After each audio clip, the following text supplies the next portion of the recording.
Welcome to the STARS program, seniors taking active roles in society. And now, here's your host, ANITA FINLEY. I love to travel. I don't have enough time, but I love to talk to people who do travel and know all about travel. And we have such a gentleman now, Sean MOUTTET. And Sean, you are into luxury travel as well as other kind, but you have an organization called Gallivant Luxury Travel. Yes, I do, and we're located in Pompano, and I run my own business, and I like getting people to be able to travel and experience the world, and I like to make it as easy and worry-free as possible for all their planning for when they're going to travel. So how do you do that, Sean? What's the difference in what you do and other people may do? Okay, I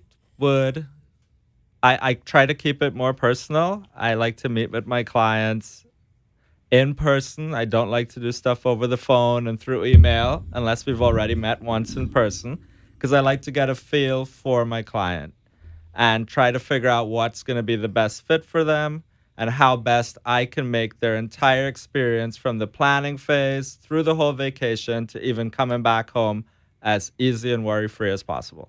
Because that's really the key. You know, there are a lot of people, it's hard for me to believe, some people have never been on a cruise. They have all these, I don't want to go in the ocean, blah, blah, blah. Yeah. I said, listen, it's really the most luxurious way to travel. You don't have to unpack. I mean, you tell everybody why it's important to go on a cruise compared to other travel. Cruising compared to other travel products is good in the sense that you can really budget your vacation before you leave. You can know before you leave exactly how much you're going to spend, and you can work your budget to suit. A great thing about the cruising is your cruise ship is your hotel. You unpack once for your whole trip, and everything is done for you on the cruises you're there. Your meals are prepared. Your drinks are prepared. The cruise company is there to take care of you and give you a whole holistic experience when it comes to traveling. Well, the other thing that I like, too, about cruising is that they have great entertainment. They have, and the food is spectacular. So, I mean, it's, and even if you've never done it before, you don't really have to spend a lot of money because you don't, and I'm going to say this, maybe you don't believe it, I don't think you have to have that outside room, that outside balcony. And the reason is because you're not supposed to stay in your room. You're supposed to be out and having fun, right? Yeah, you're right. You can keep it you keep your budget at a smaller level by doing inside cabins. I personally would not travel an inside cabin because I'm a little bit claustrophobic. So that's just me personally. Okay. So I like to be able to see the outside. But this is where I could differentiate for you guys the difference between ocean cruising and river cruising and why I like river cruising personally, and it's the cruising that I usually do. With the river cruises, the ships are a lot smaller. They can only be a certain size to fit in the locks and be on the river.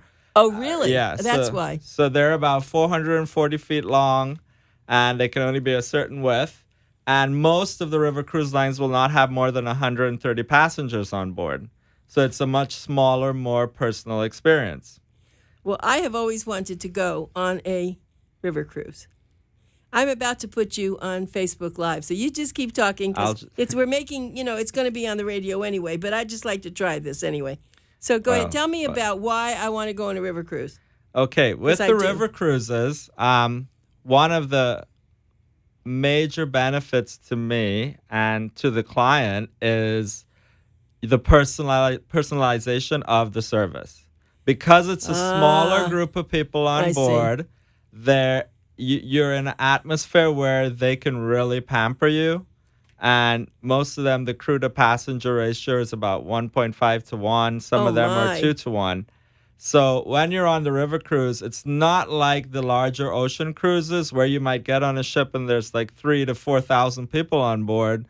And you have lines to eat sometimes. You have lines to get off the boat to go on your shore excursions. But on the river cruises, it's a smaller group of people. It's a group of people that you're going to get to know better as you're on the cruise because it's a lot more social and on a smaller scale. A lot of the river cruise lines do farm-to-table food. So what they try to do... What does that mean, farm to table? Farm-to-table is they try to source their food along the rivers as they go along. So their chefs will go into the markets every day and buy the local vegetables, buy local meats from the butchers, because they try to support the economies along the river as they go along. Oh, I love that. Yeah. So they're giving back as you're participating in the cruise. The cruise lines are trying to give back into the communities as much as possible. Now, they also stop, don't they, in a place, and you get to go out and do things, and then you get back on the ship? Most of the river cruise lines, actually all of them, because you're cruising on the river, they are able, because of the size of the ships, to dock within the towns. So you will pull up next to these beautiful, picturesque towns on the river.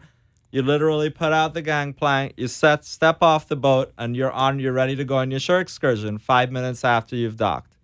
They also tend to cruise more at night, so that during the daytime, you're already reached your destination.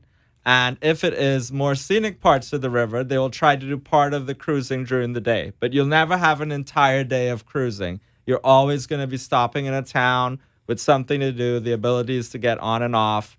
And it's just a really, really an amazing experience. So are you ever on the entire ocean? Not with the river cruise lines, no. It's only on the rivers. In Europe, they cruise on the Rhine, the Main, the Mosel, the Danube, the Seine. And in Portugal, the Douro. So it's all river. You meet, like, let's say, for instance, the Portuguese cruise, you'll meet the boat in Porto, which is the capital of port wine production for Portugal. And you start your cruise up the Douro River Valley, going all the way as far south as it can go. And so how long typically would a river cruise go? You can do itineraries between 7 days and as much as 21 days, depending, because a lot of the lines have itineraries that even though you may not remain on the same ship, because it's Europe is smaller, they will do back-to-back itineraries where they can either coach you to the next destination on a new ship. So you can spend as long as you want, or the minimum time is usually like 8 nights on the cruise. Okay, and so they actually have berths. They actually have places for you to sleep on those Yes, the they ships. do. They have beautiful staterooms. But how is there enough room?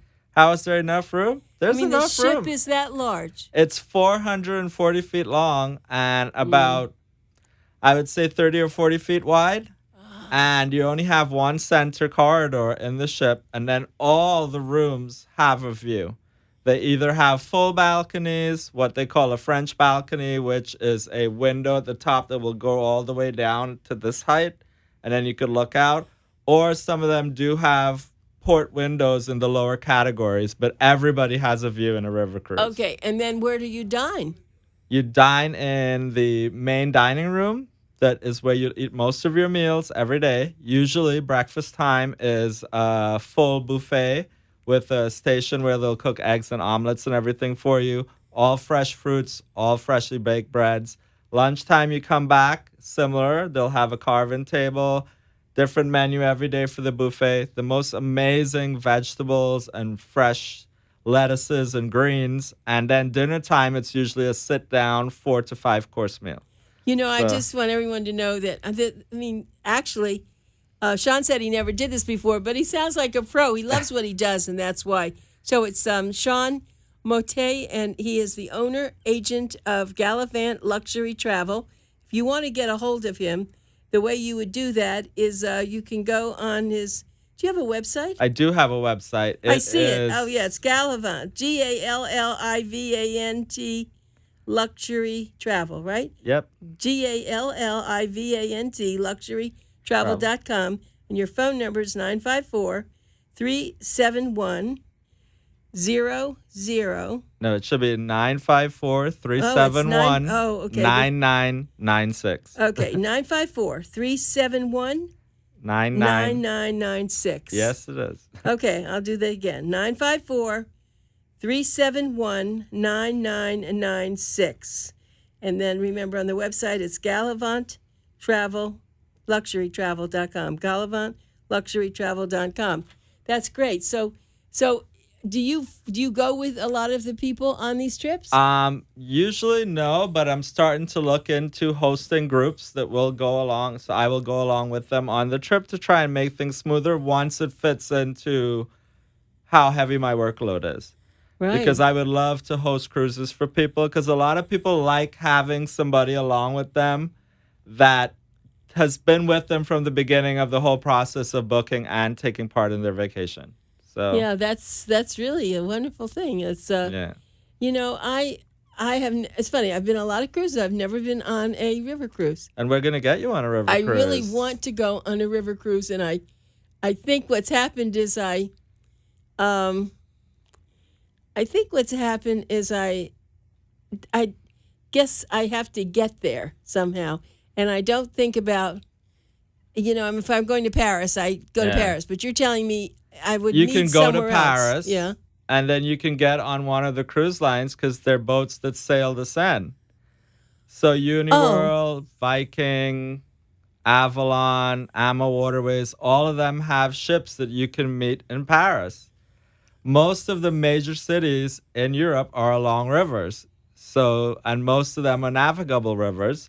So for instance, the Castles Along the Rhine is one of the cruises with Uniworld, and you start in Amsterdam and you end in Basel. Must be gorgeous. So it's beautiful, and like I said, a main selling point of this, not really a selling point, but what makes it so great, you unpack once. Yeah. You get there. Your cruise ship is your room and your hotel, and it's where you are for the week. And I have been on 3 river cruises now, and it sounds odd to say, but even after you're on your shore excursion, coming back to the ship is such a huge part of the experience that you actually look forward to getting back to the ship at the end of the day. It's just very relaxing. Do people ever bring their dogs? Not that I've ever seen. That's going to come eventually, I guess. I'm sure it will. Who knows with the restrictions when it comes to traveling with your animals. Right. You never know, but a lot of people like to travel with their pets. Right. So if people have been on regular cruises, if they want to be in a regular cruise and not do the river cruise, you can handle all that. I handle all types of travel. I just love river cruising, and I'm passionate about it. I've also done ocean cruising too. But like, for example, my mom, she's a river cruise aficionado. She loves doing river cruises, and we're trying to arrange a anniversary cruise, but my sister doesn't want to cross the Atlantic. She doesn't like to fly. So we're now working on doing a family cruise in the Caribbean for their 50th anniversary. So I'm trying to find the right fit for her because she doesn't like the very large cruise ships. So when it comes to that, you can use cruise lines like Silver Seas, Crystal, Regent. There's different brands that fit everybody's niche. So if someone calls you and they say, I want to travel, I want to go on the water, but I don't know what I want to do. So what you do is you ask them a lot of questions. I have to ask them a lot of questions because we need to try and figure out what it is, first of all, that they really are looking to get out of their vacation. So let's talk about money. Can someone figure out what's the low ball and we know a high ball could be anything, but if someone doesn't have a lot of money, what would you be able to put them on a river cruise with? The different brands at different times, a lot of them do have promotions. So once we can establish what their budget is and we try to figure out where they want to go, then we can try and work within their budget to get them where they need to go. Well, we'll have to have you back again, but I want to thank you very much. It was great. I learned a lot. And we're going to say goodbye to you, Sean. All right. Thank you very much. Nice being here.